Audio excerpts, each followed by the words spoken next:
বাবু আমি আসছি, আমার মেয়েকে স্কুলে দিয়ে আসছি। ঋষি, ঋষি। মা, উনি কি তোর ব্যাগে কিছু রেখেছেন? হ্যাঁ মা, আমারও না তাই মনে হচ্ছে।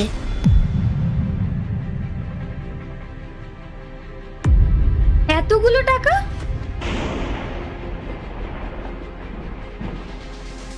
আসো আসো, তাড়াতাড়ি আসো। এই দাঁড়া। ঋষি, দেখো চোরগুলো টাকা চুরি করে নিয়ে পালাচ্ছে। তোমার মনে আছে তো গত 3 দিন ধরে তোমার 1 লক্ষ টাকা আলমারি থেকে খুঁজে পাওয়া যাচ্ছিল না, আর তুমি তন্ন তন্ন করে খুঁজছিলে? সেই টাকাগুলো ওদের কাছেই আছে। ওরা ধরা পড়ার ভয়ে পালাচ্ছে এখন। মালিক, আমরা কেন চুরি করব? 2 বছর ধরে এই বাড়িতে আছি, এই বাড়ির ছাদেই আমাদের আশ্রয়। কোনোদিন একটা পিন চুরি হয়নি, তাহলে আজ কেন করতে যাব? চোর কি আর নিজের মুখে কখনো স্বীকার করে? ঋষি, তুমি এখনো ওর কথা শুনছো? রিয়া, তুমি শান্ত হও। মালতী তো আমাদের পরিবারের একজন। কোনো প্রমাণ ছাড়া ওকে দোষারোপ করে কোনো লাভ নেই। মালতী, আমি তোমাকে বিশ্বাস করি, কিন্তু রিয়া যখন এত বড় অভিযোগ তোমার ওপর তুলছে, তাহলে নিশ্চয়ই কোনো কারণ আছে। তুমি যদি সত্যি বিপদে পড়ে কোনো কিছু করে থাকো, আমাকে সব খুলে বলো, আমি সব মিটিয়ে দেবো। মালিক, সত্যি বলছি আমরা চুরি করিনি, আমরা শুধু আপনাদের সেবা করতেই জানি।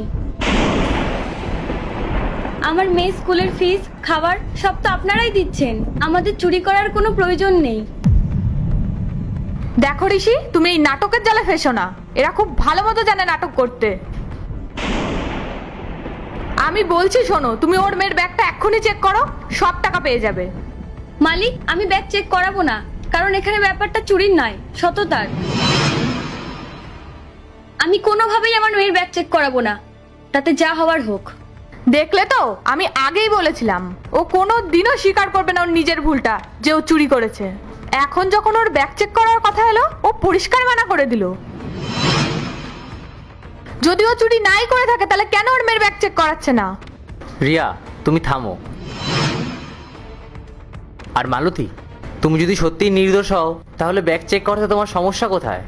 ঠিক আছে মালিক, আমি আমার মেয়ের ব্যাগ চেক করাবো, কিন্তু একটা শর্ত আছে। যদি আমার মেয়ের ব্যাগটা চেক করা হয়, তাহলে ম্যাডামের ব্যাগটাও চেক করা হবে। মাথা খারাপ হয়েছে তোর? আমি কেন ব্যাগ চেক করাবো? আমি তো এই বাড়ির মালকিন।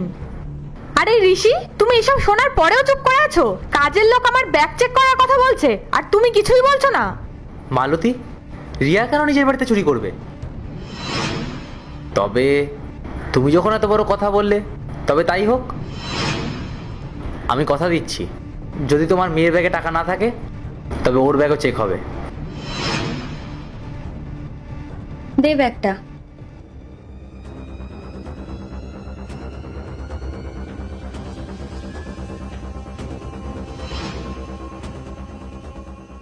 দেখলেন তো মালিক, ব্যাগে কিছুই নেই। আমরা গরিব হতে পারি, কিন্তু চোর নই। রিয়া, মালতীর ব্যাগে তো কিছুই নেই, তবুও তুমি ওকে চোর বদনাম দিলে। ঋষি, টাকাগুলো তোর ব্যাগেই থাকার কথা, কোথায় গেল টাকাগুলো? মালিক, আমার মেয়ের ব্যাগ তো চেক করা হলো, এবার মালকিনের ব্যাগটাও চেক করা হোক। মালতী, তুমি কেন বেকার বেকার ওকে এইসবের মধ্যে জড়াচ্ছ? ও কেন চুরি করতে যাবে? তবুও তুমি যখন বলছো তোমার মনের শান্তির জন্য, রিয়া, তোমার ব্যাগটা চেক করাও। ঠিক আছে, আমার কোনো সমস্যা নেই।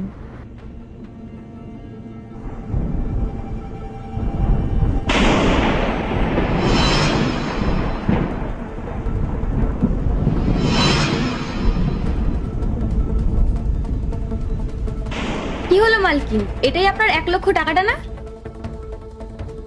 যেটা চুরির বদনাম আমাকে আর আমার মেয়েকে দেওয়া হচ্ছিল? মালিক, মালকিনকে জিজ্ঞেস করুন এই টাকাগুলো ওনার ব্যাগে এলো কিভাবে। রিয়া, এই টাকাটা তোমার পার্সে? তার মানে টাকাটা তুমি চুরি করেছিলে? না ঋষি, এটা কি করে সম্ভব? টাকাগুলো আমার ব্যাগে কি করে আসলো? আমি তো নিজেই ওর মেয়ের ব্যাগে। কি কি বললে তুমি? তার মানে তুমি নিজে টাকাগুলো ওর মেয়ের ব্যাগে রেখেছিলে? মালিক, আমি বলছি, যখন আমি আমার মেয়েকে স্কুলে নিয়ে যাচ্ছিলাম, তখন মালকিন ব্যাগেই টাকাগুলো রেখেছিলেন। আমরা তখনই বুঝতে পেরেছিলাম ম্যাডাম কিছু একটা করেছেন। তারপর এই টাকাগুলো আমি মালকিনের ব্যাগে রেখে দিলাম। রিয়া, তুমি এটা কি করলে? তুমি কেন ওদের নামে মিথ্যা বদনাম দিতে চেয়েছিলে? আমি ঠিকই করেছি। যেদিন থেকে ওরা এই বাড়িতে এসেছে তুমি ওদের জন্য পাগল হয়ে গেছো। অন্য বাড়ির কাজের লোকরা কাজ করে চলে যায়, আর তুমি তুমি ওদের মাথায় তুলে রাখো। ওকে মাইনা দাও, ওর মেয়ের স্কুল ফিস দাও। কেন ঋষি? এই জন্যই আমি চেয়েছি ওরা যেন এই বাড়ি থেকে চলে যায়। চুপ করো। ছি রিয়া, তোমার মানসিকতা এতটাই নিচু? তুমি জানো ওকে? না মালিক, আর কিছু বলার প্রয়োজন নেই। বলার প্রয়োজন নেই মানে? কেন? কি এমন সত্য লোকানো আছে যা আমি জানি না? বলো আমাকে, দিনের পর দিন তোমাদের দুজনের মধ্যে কি চলছে? আমি সব জানতে চাই। শোনো, ও কোনো কাজের লোক নয়। ও আমার বন্ধু ইন্দ্র স্ত্রী। ইন্দ্র এই পৃথিবী ছেড়ে চলে যাওয়ার আগে আমাকে বলেছিল আমি যেন মালতী আর মালতীর মেয়ের খেয়াল রাখি।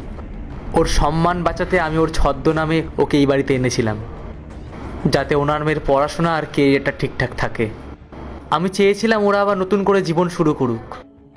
ঋষি, তুমি এত বড় একটা কথা আমার থেকে লুকিয়ে রেখেছিলে? তুমি তো আমায় আগেই বলতে পারতে ও তোমার বন্ধু স্ত্রী। আমি সব সময় ওর সাথে কত খারাপ ব্যবহার করেছি। সরি ঋষি, আমার ভুল হয়ে গেছে। আমাকে ক্ষমা করে দাও। আর মালতী, তুমিও আমাকে ক্ষমা করে দাও। আমি তোমার নামে মিথ্যে চুরির বদনাম দিয়েছিলাম। আমি তোমায় কথা দিচ্ছি, আজকের পর থেকে এরকম আর কখনো হবে না। আমি তোমায় সবসময় সম্মান দিয়ে কথা বলবো। দেখো রিয়া, ভুল তো মানুষ মাত্রই করে। তুমি যদি নিজের ভুলটা বুঝতে পারো সেটাই অনেক। আর শোনো, মালতী এখান থেকে কোথাও যাচ্ছে না। আমি চাই আজ থেকে তোমরা দুজন এই বাড়িতে দুই বোনের মতন থেকো। হ্যাঁ মালতী, তুমি আমায় ক্ষমা করে দিও। তোমাদের দুজনের প্রতি আমার যে ভুল ধারণা ছিল তার জন্য সত্যি আমি লজ্জিত। মালকিন, আপনাকে ক্ষমা চাইতে হবে না, আপনি তো আমার বড় দিদির মতো। আমি আজ থেকে তোমায় মালতী নয়, বোন বলেই ডাকবো।